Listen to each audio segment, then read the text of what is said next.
आणि आज जेजुरीमध्ये एका यात्रेचं स्वरूप आलेलं आहे आणि आपल्या ज्या अथक प्रयत्न करून या ठिकाणी सर्वांच्याच मेहनतीने म्हणजे जेजुरीची संरचना अशी आहे की जेजुरी हे 18 पगड जातीचं गाव आहे आणि सर्वांनी तिथं आदरणीय अजितदादा यांपोशी समाजाला या ठिकाणी प्रतिनिधित्व करण्याची संधी प्रथमतः मिळाली आहे जेजुरी नगरपालिकेमध्ये आणि 22 वर्षाचाच त्या ठिकाणी युवक अख्ख्या महाराष्ट्रातून त्याचं कौतुक होत आहे.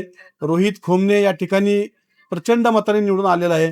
त्याचबरोबर माझ्या मित्राची कन्या ही 21 वय पूर्ण झाल्यानंतर म्हणजे सर्वात तरुण नगरसेविका साधारणतः पुणे जिल्ह्यातली असू शकते ती राणा अक्का खोमने, जालिंदर खोमने ही जी निवड त्या ठिकाणी नागरिकांनी फार मोठ्या फरकाने मतदान करून केलेली आहे आणि जेजुरीचे साधारणतः सर्व रेकॉर्ड इतिहासातले हे या निवडणुकीत गणेशजी निकोडे पाटील, रोहिदास भाऊ कुंभार साहेब आणि संदीप आप्पा जगताप आणि सर्वच मित्रपरिवार या ठिकाणी उन्मेष बारबाई असतील, सर्वच मित्रपरिवाराच्या वतीने या ठिकाणी काम केलं गेलं आणि जेजुरी नागरिकांनी खूप मोठी जबाबदारी म्हणजे 3,500चं लीड हे या ठिकाणी नगराध्यक्ष पदाला दिलेलं आहे.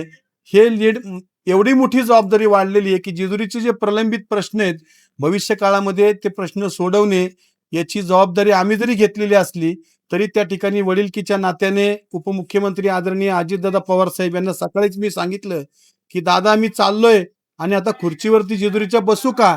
तर दादांनी सर्वप्रथम सकाळी मला एकच सांगितलं, आदरणीय दादांनी, जयदीप तू खुर्चीवर बस, मी तुझ्या बरोबर आहे. हा विश्वास त्या ठिकाणी घेऊन मी आणि गणेश निकुडे पाटील आम्ही नगरपालिकेत प्रवेश केला. प्रवेश करत असताना आमच्या बरोबर गणेश निकुडे पाटलांनी माझे आई वडील दीपा दिलीप बारभाई आणि दिलीप जगन्नाथ बारभाई यांच्या हाताला धरून माझ्या स्वतःला हाताला धरून मला खुर्चीवरती या ठिकाणी बसवलेलं आहे.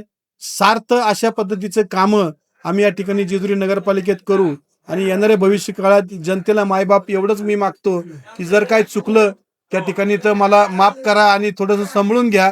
आम्हाला 20-20 मॅच खेळायची आहे, आम्हाला काय तिथं टेस्ट मॅच खेळायची नाहीये. दिवस रात्र एकत्र करून जेजुरीचं पर्यटन, जेजुरीचा नावलौकिक, जेजुरीतल्या स्थानिक नागरिकांच्या समस्या, पाणी, ड्रेनेज, त्या ठिकाणचं सगळ्यात महत्वाचं स्वच्छता विभाग या ठिकाणी माझं लक्ष राहणार आहे. पाणी स्वच्छता विभाग आणि त्यानंतर आपण मोठे प्रोजेक्ट जेजुरीला घेणार आहोत. जेजुरीची हद्दवाढ करणं हा मोठं या ठिकाणचं आपलं आव्हान असणार आहे. कारण जेजुरीला लागून असणाऱ्या ज्या ग्रामपंचायती डिक्लेअर झालेल्या आहेत त्यासाठी तज्ज्ञ मंडळींकडून कशा पद्धतीने सल्ला घेता येईल. कारण जेजुरीपासून फक्त 1.5 किलोमीटरवरतीच या ठिकाणी दवनेमाळा आहे, रेल्वे स्टेशन आहे, दोरगेवाडी आहे. मग 1.5 किलोमीटरमध्ये जर जेजुरी ठेवायची का असा प्रश्न या ठिकाणी जेजुरीकरांना पडलेला असेल तर भविष्य काळामध्ये जेजुरी जर व्याप्ती वाढवायची असेल तर साधारणतः माझ्या अंदाजे 7.5-8 किलोमीटरच्या परिघामध्ये जेजुरी तयार झाली पाहिजे. कशी करायची, काय करायची हे पूर्णपणे आदरणीय अजितदादा पवार साहेब, तज्ज्ञ लोकांची, आदरणीय कलेक्टर साहेबांची पुण्याच्या पालकमंत्री या नात्याने मीटिंग घेतील आणि जेजुरीची हद्दवाढ जर केली तरच जेजुरीच्या पाण्याचा प्रश्न असेल, पार्किंगचा प्रश्न असेल, येणाऱ्या भावी माझ्या अंदाजे गणेश शेठ 2050 सालापर्यंत ते 55 सालापर्यंत आपल्याला जेजुरी दृष्टिक्षेपामध्ये ठेवून काम केलं पाहिजे. तरच जेजुरीच्या या 5 वर्षामध्ये आपल्याला जनतेने निवडून दिलेलं आहे त्यांच्या विश्वासाला आपण सार्थ ठरू. असं म्हणतात किती दिवस जगला याला अर्थ नाही, कसे जगला याला अर्थ आहे. तसं किती दिवस खुर्चीवरती आहे याला अर्थ नाहीये, काय केलं याला अर्थ आहे. 5 वर्ष जरी आपण आम्हाला या ठिकाणी दिलेली असली तरी हात जोडून आपल्याला नागरिकांना विनंती आहे, आमच्यावरती विश्वास ठेवा. मी पहिल्याच माझ्या सभेच्या त्या ठिकाणी सांगितलं होतं भ्रष्टाचार मुक्त जेजुरी ही या ठिकाणी आपण करणार आहोत. सगळ्यात महत्वाचा प्रश्न, आत्ताशी खुर्चीवरती बसलेलो आहे, 24 प्रकारची वेगवेगळी खाती नगरपालिकेच्या बँक अकाउंटच्या आहेत. तर मी आदरणीय जेजुरीचे मुख्याधिकारी जो 5 वर्षाचा प्रशासकीय काळ आणि 3 वर्षाचा लोकप्रतिनिधीचा काळ, 5 वर्ष आणि 3-3.5 वर्षाचा प्रशासकीय काळ असा 8.5 वर्षाचा कारभार 2016 साली जेव्हा आम्ही नगरपालिकेतून पराभूत झालो त्यावेळेस 3.5 कोटीच्या त्या ठिकाणी ठेवी होत्या. त्या ठेवी कुठे गेल्या त्या पहिल्या बघितल्या पाहिजेत आणि जेजुरीचा जो खर्च आहे आपण जशा प्रकारे अंदाजपत्रक म्हणू तो काय कशा प्रकारे 24 त्या ठिकाणी वेगवेगळ्या प्रकारची खाती आहेत, त्या खात्यांचा अभ्यास करून लवकरच मी तो जनतेसमोर पारदर्शकपणे मांडणार आहे, की जेणेकरून जनतेला कळेल की भविष्य काळामध्ये जसं आपण आपल्या घराचा अंदाजपत्रक करतो, महिन्याचा खर्च, 6 महिन्याचा खर्च, मुलांचं शिक्षण, पाण्याची व्यवस्था, घरातल्या इतर व्यवस्था आपण पाहतो. तसेच जेजुरीच्या काय काय या ठिकाणच्या समस्या आहेत, कारण मी पाहतोय फायर ब्रिगेड त्या ठिकाणी कुचकामी पडलेलं आहे. फायर ब्रिगेडच्या पाण्याच्या गळती होतीये त्या ठिकाणी टँकर्सची, कचऱ्याच्या गाड्या गायब आहेत आणि अशा असंख्य गोष्टी आहेत की ज्या आपल्याला शोधून काढाव्या लागतील.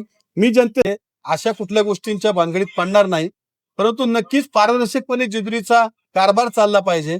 आता रडगाणं गाण्यात काय अर्थ नाहीये. भविष्य काळामध्ये कसं काम करायचंय, जनतेने निवडून दिलेलं झालं गेलं काय असेल ते त्या ठिकाणी प्रशासन ठरवल. त्या ठिकाणी त्या ज्या प्रकारच्या त्यांच्या ऑडिट असतं त्या ऑडिटमध्ये जर नगरपालिकेचे पॉईंट निघाले तर ते समजून येईल. नाहीतर जे जेजुरीचं आता आपल्याला करायचंय की आदरणीय पवार अजितदादांनी शब्द दिलेला आहे की जेजुरी ज्या पद्धतीने बारामतीचा मी विकास केलेला आहे त्याच पद्धतीने जेजुरीचा विकास करील. साधारणतः अजितदादा दर 5 वर्षाला बारामतीच्या अंदाजपत्रकामध्ये आपलं जर 50 कोटीचं 5 वर्षाचं आहे तर 500 ते 1000 कोटीचं 5 वर्षाचं हे बारामतीचं आहे.